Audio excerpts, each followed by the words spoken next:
Kay Minamoto lived her life with the strength of the crooked tree in one of her favorite photos.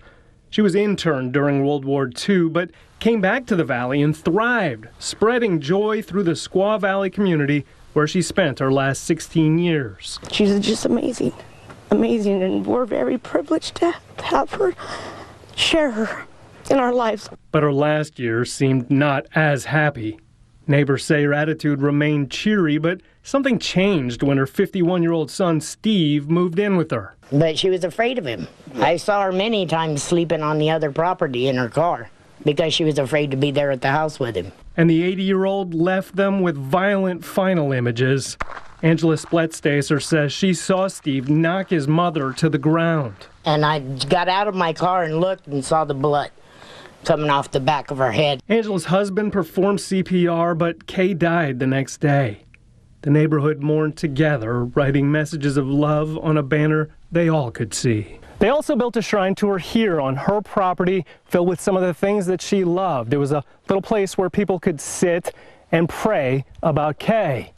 But they say her son dismantled it shortly after, leaving only these two little sitting chairs now propped up against a barbed wire fence. Yeah, that's how evil or horrible, I'm sorry. In an arrest warrant I uncovered, detectives say Steve Minamoto eventually admitted to pushing his mother. He's now charged with elder abuse that could cause death. Neighbors say they know Kay would forgive him and bounce back like her favorite tree. She said, I think it's started from the roots and worked its way up, but then something was trying to pull it down, and it still had strength enough to bring it back itself back up. In Squaw Valley, Corin Hoggard, ABC 30, Action News. Darren Klassen walked to the podium a free man, albeit one with 37 felony sex charges hanging over his head. He walked away in handcuffs, bound for the Fresno County Jail a second time, pending a fight over his bail. The 46-year-old English teacher posted an $80,000 bail 2 weeks ago, but when prosecutors filed those 37 charges, a judge raised the price of freedom to $860,000. It's a price his attorneys will argue is too high. From my understanding, Mr. Klassen was a well-respected teacher, been described by former students as amazing, impacted a lot of young minds in a positive manner. A search warrant I dug up details how he's accused of negatively affecting one student in particular. The still underage girl told police she and Klassen engaged in sex acts in his Fresno high school classroom 3 to 5 times a week for about 2 years. And investigators say Klassen admitted to several crimes in a secretly recorded phone call with the alleged victim. But an attorney for the now suspended teacher says releasing Klassen on bail wouldn't put anybody else at risk of being victimized. 37 counts. His alleged allegations are of one alleged victim. It's not a situation where there's multiple allegations of multiple victims.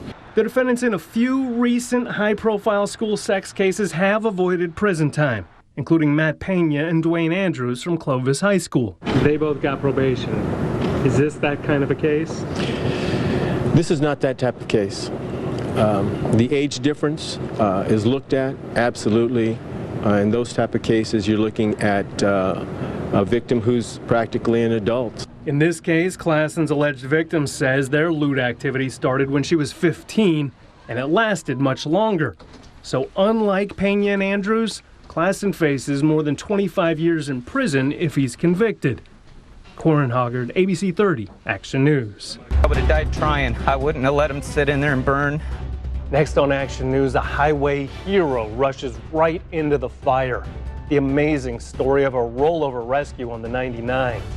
Plus an arrest you'll only see here on Action News. A Fresno high school teacher handcuffed for charges of sex with a student. And this case is not like several others we've reported. And an ugly incident on this gorgeous beach. The bloody fight scaring surfers. Action News AM Live Saturday starts now. #1 in Central California. This is ABC 30 Action News AM Live. Good morning, Central Valley. This is a live look from our Fresno Pacific University North Fresno campus Skycam. Beautiful blue skies out there this morning. in North Fresno there by River Park. I'm Corin Hoggard. Let's check in with Ruben Contreras with a first check of a forecast that's just going to get warm from here. It's beautiful out there now, but maybe not for long. New this morning, at least 10 construction workers are injured after a temporary bridge collapsed on the 91 freeway in Corona last night. An investigation is ongoing, but early reports say workers were lowering an on-ramp bridge into place when something failed. The bridge suddenly fell more than a foot and it crashed into wooden support beams. The victims were all crew members working on a project to widen the bridge.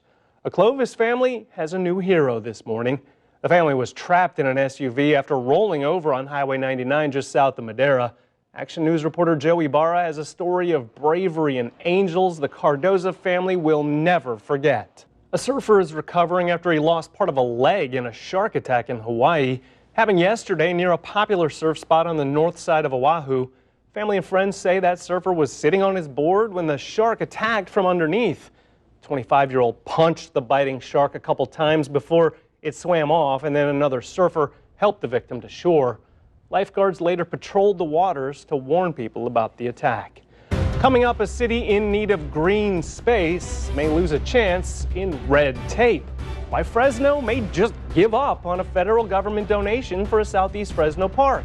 A single touching moment in the South Valley has captured the attention of thousands of people online.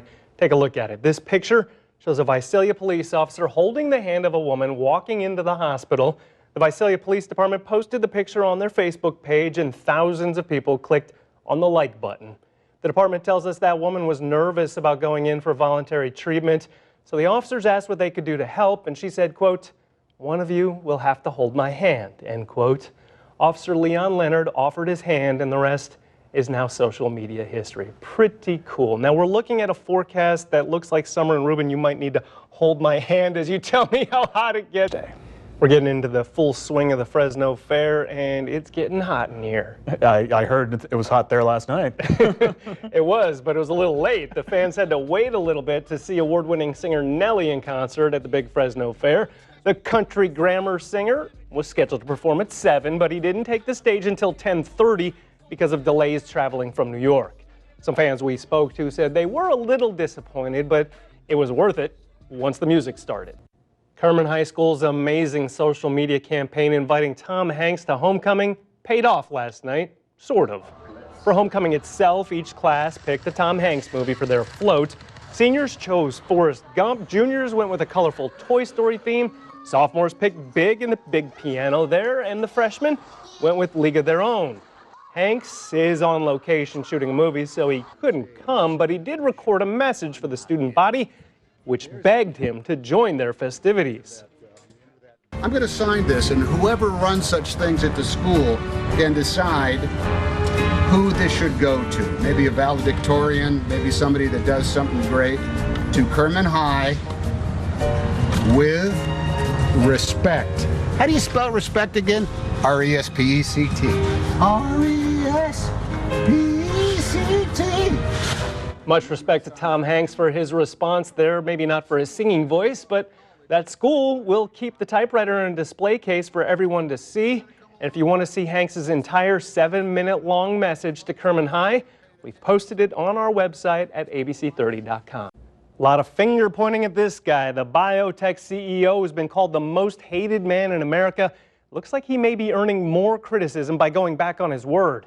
Martin Shkreli is the CEO of Turing Pharmaceuticals. That's the company that sells Daraprim, a drug used by AIDS and cancer patients.